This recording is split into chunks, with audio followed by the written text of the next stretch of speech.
aprendieron. Es decir, tú no estás diciendo cuánto valor agregado le dio la institución al aprendizaje del estudiante.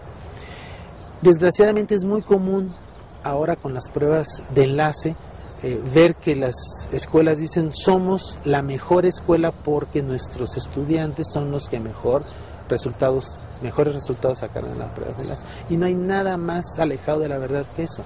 ¿Por qué? Porque el estudiante simplemente, o los estudiantes, vamos a pensar, en condiciones muy favorecidas van a ciertas escuelas y los estudiantes en condiciones muy desfavorecidas van a otras escuelas. Pongamos dos extremos, las escuelas indígenas y las escuelas que están en Polanco, en México, en donde son trilingües y las condiciones son, no es que la escuela una sea mejor, sino que simplemente tienen mejores alumnos de entrada y por supuesto van a tener mejores alumnos de salida. Entonces, volviendo a tu pregunta, ¿qué deben de hacer?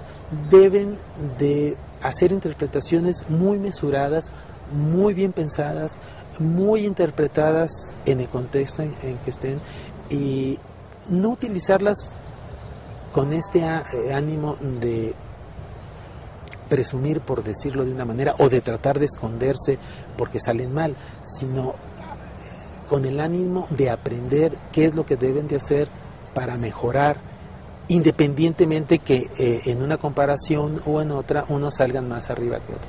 Pero estas pruebas internacionales o estas pruebas de gran escala no miden, no evalúan la eficacia de una escuela, evalúan lo que el estudiante ha aprendido. Y si el estudiante aprende gran cosa fuera de la escuela, no le pueden atribuir todo ese aprendizaje, que sería deseable que se hiciera, entiendo, para algunas escuelas, a las condiciones de una escuela o al funcionamiento de una escuela. Entonces, tienen que aprender, vamos a decir, a utilizar la información para la toma de decisiones. Y desgraciadamente en México apenas estamos aprendiendo eso. Finalmente, y enlazado a esto, ¿qué nos falta en la evaluación? Es una pregunta muy general la que me estás haciendo. Yo diría, falta hacerla bien, ese es uno. Dos, falta tomarla en serio. Cuando hablamos de evaluaciones de gran escala, aun cuando hablamos de evaluaciones a pequeña escala, falta tomarla en serio. Las evaluaciones no son sinónimo de calificaciones. La evaluación no es sinónimo de prueba. La evaluación es una apreciación, es una interpretación que tú haces de la realidad en términos de, digamos, los alcances del parámetro que tú te estás poniendo enfrente, como, digamos, los logros en términos del currículum, o los valores que se adquieren, o las destrezas que se desarrollan, o la transferencia que se puede, digamos, que el estudiante es capaz de hacer. Entonces, la evaluación es un instrumento, no es un fin. Habría que pensar y habría que, digamos, poner ese punto importante.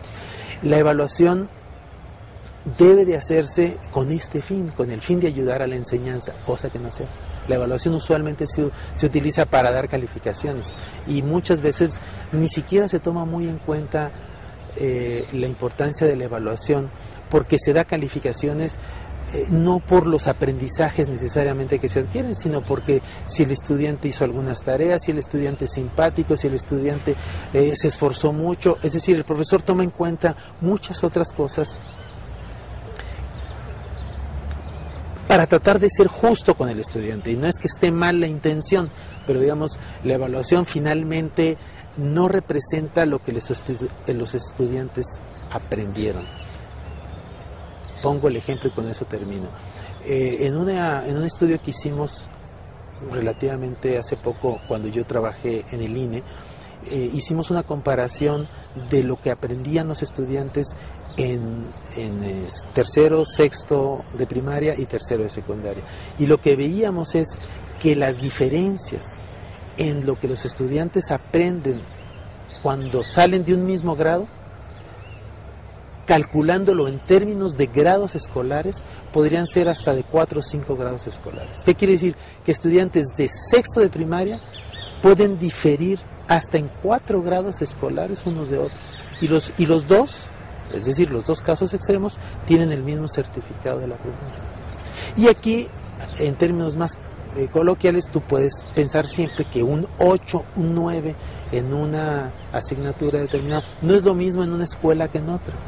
Y dices, no, en esta escuela exigen más, en esta escuela. Pero finalmente lo que nosotros tenemos, yo diría, es tomar en serio la evaluación, porque es un instrumento muy importante y, digamos, poderoso si lo hacemos bien, pero igualmente puede nuevamente distorsionar la realidad y no servirnos con el potencial que tiene. Muchas gracias. Y Tina estaba interesada en algo un mensaje particular hacia educólogos. Ajá. ¿Sí? Sí, claro que sí. ¿Podemos agregar una más? Porque hasta ahora recuerdo que volvió a insistir en qué hacer con ellos. Sí. Doctor, aquí en el ITESO, el Departamento de Educación y Valores, tiene una licenciatura en Ciencias de la Educación. Formamos profesionistas educólogos. ¿Qué recomendaciones hay para la formación de estos profesionistas en el terreno de la evaluación? ¿Dónde poner el énfasis? Yo diría que ellos deben de ser expertos en evaluación.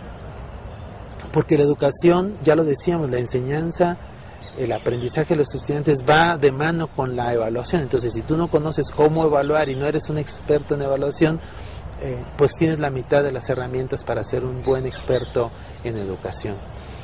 Hay muchas necesidades. ¿Y por qué?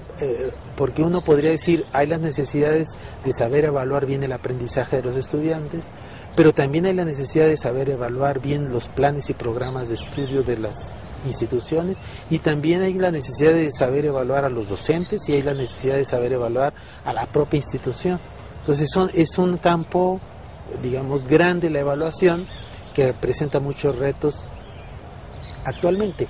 En principio ellos deberían de estar muy bien empapados, al menos en términos generales, de todos los campos de la evaluación, y al menos de algunas corrientes o algunos modelos que son los más importantes el día de hoy.